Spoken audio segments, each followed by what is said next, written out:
त्याला गेलो म्हणून माझा फोटो दाखवले ना का नाही दाखवले? हां, माझा काही संबंध. मी तुमच्या घरातल्या लग्नाला आलो आणि फोटो काढला आणि काही वेगळं झालं तर त्यात माझा काय दोष आहे? मी तिथं लोकांना असं म्हणलं की बा असं जर माझ्यावर ॲलिगेशन येत असतील तर मी कुणाच्या लग्नाला जायचा प्रश्नच येणार नाही. मी लग्नाला नाही जाणार. त्याच्यानंतर समोरची लोक असली त्याला माझा काय दोष आहे? त्यानंतर आपण पण हसलात. एक मिनिट असू द्या ना. मग दोष माझा नसताना तुम्ही मला का दोषी धरताय? दोष आहे का माझा?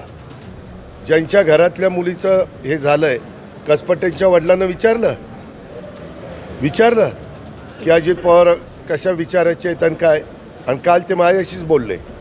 तुम्हाला काय आहे, अजित पवारांच्या शिवाय उद्योग नाही आहे. काही माझा कुठलाही संबंध नसताना. एक मिनिट. अनेक हजारो कार्यकर्त्यांच्या लग्नाला तुम्ही उपस्थित राहता, त्याच्याबद्दल कोणाचा आक्षेप नाही आहे. अहो, कसपटेंच्या मुलीचं दुःखद घटना घडली, त्याला माझा काय दोष आहे एक मला सांगा ना.